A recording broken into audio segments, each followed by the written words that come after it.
Alex Hormozi is an absolute monster in business. But every now and then, he drops some golden nuggets of wisdom on dating and relationships. So in this video, I'm going to break down for you the 3 big pieces of wisdom that I've taken from Alex Hormozi in relation to dating and relationships. Firstly, volume negates look.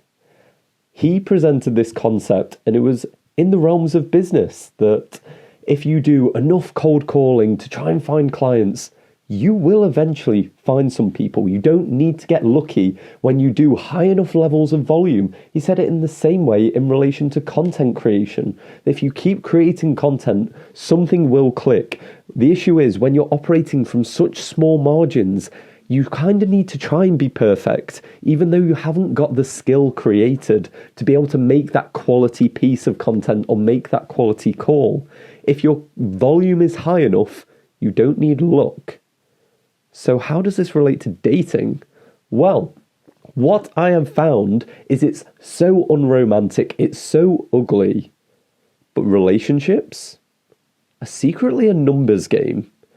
Oftentimes, the reason that people are single is simply put because they don't meet enough people. They don't have enough of those innocuous interactions that we used to have. Ask yourself, if you're a single guy now, how many new single girls do you interact with every single week? 5? 2? Or more likely, 0. We have so few interactions with others. We don't go out as much as we used to. We don't have as big social circles as we used to. We don't even go into the office to work. We work from home. We order Uber Eats, and then we watch Netflix without going to the cinema. All of our volume has been stripped away from us, and that means that we are left to, what's it called? To get lucky. And that's what it is now with relationships and dating, that unless you're the person that can take his relationship status into his own hands, you leave it up to luck, because where are you going to run into this magical person? The reason that we need some volume is so you can find someone who's actually compatible. The typical scenario that I see is that a client will turn up and it's like, okay, cool. How many girls do you know? Well, I know 2 from the office, and they both have boyfriends. And it's like, cool, okay, so you've been sort of pining after these girls that are unavailable for so long, and you've put in all this effort and you're devastated by it. But simply put, that's a volume issue. Half the time, guys are actually quite attractive, quite charming, and a decent dude, but there's no girls at their meeting. We need to create this volume, and it's why I'm such an advocate for men learning to become confident in approaching a girl. Again, whether that be at a bar or whether it is what I do of going out on the street and simply seeing a beautiful girl and going over there to talk to her just because I wanted to. That is how I've met my last 3 relationships, where I've gone across because I saw her and I thought she looked great. And now we've dated for months. Like, volume negated look. I was really wanting to sort of find a relationship around January. So I've been single a while, and I was like, you know what? I think it'd be a really good time for me to get a relationship again. And the way that I approached that was I was just going to go out and meet a bunch of people. And it took something like, it might have been 28 or 32 approaches that I did, where there was like some girls that were not interested, they had a boyfriend, some girls that were just not interested entirely, some girls that were interested, we went on dates, didn't quite work out, some girls that were interested but had a boyfriend, and it's all this combination. But I had the volume to then when I found a girl, and I was like, oof, well, we've got a lot of chemistry, that's cool. We ended up going through, and dating became easy. I didn't need to be lucky, because I'd met enough girls that I found one that I was just so compatible with. People fall into too many bad relationships because they didn't end up finding someone they were compatible with. They just took they took Sarah or Tony, Sarah or Tony, who was just next door, because they didn't have enough people in their life to actually pick someone they were truly compatible to. Because Dating apps do not count. They tried to recreate this, but they are on a falsified model. You don't know that person. It's a digital avatar of an app. You don't take them seriously because there's 1,000 more of them. But in real life, you definitely do. You get a flavour of who they are. So fundamentally, one of the best things that Alex Hormozi has spoken about, where he spoke about business, but it's absolutely just a universal truth. And that is volume negates look. So take a look at your own life and see where could you start to generate a bit more volume. Could you start to maybe go out to a club? Maybe you want to go to salsa dancing. I've done that. Or you want to go to a running club. Also a really good option. But starting to generate this volume, or maybe even learning to approach, which I know sounds scary, but is the primary way that you can take the responsibility of having that relationship in your life back into your own hands. Secondly, value how you see yourself above how everyone else sees you. Anyone who is familiar with Alex Hormozi knows how he dresses, because kind of like me, in a way, I wear the same thing all the time. Black t-shirt, jeans is just what I'm comfortable in. He has his own look. He wears a flannel shirt over a vest in shorts. He either wears like Vans or Crocs, someone can correct me, with like a nose strip. And he said in a video I watched him that it was like, you know what? My partner, Layla, his wife, I think, was like, I know she would love it if I was like dressed in a suit and all these other ways. She hates how I dress. However, she's more attracted to the fact that I like how I dress and that I don't really care how other people perceive me in that way because I am comfortable. And that is such a good frame shift for any guy who's thinking he needs to deliberately change drastic parts of himself to impress the girl. It's like, yeah, so she would have got this much more attraction to him if, say, he suddenly did 3-piece suits all the time and he looked really cool. But she gets this much attraction from the fact that he doesn't care what other people think about how he dresses. That shows he is a man of like agency and that he values his own opinion. He's confident, and all of these completely supersede the attractiveness of how he would be if he's sort of dressed in a certain fashion. And that's what a lot of men fall into the trap of. And this doesn't mean change yourself. I've gotten a bunch of pushback when I do a video of just like, hey, here's how you could incorporate these new traits. This is how you could learn to sort of tease a girl a bit better. That's not to say that you don't learn and grow and expand. But if all you're ever doing is trying to change yourself for other people, then that's fundamentally flawed. It's inauthentic. It's needy. So the second best dating lesson from Alex Hormozi that I have is this. Value how you see yourself above how others see you.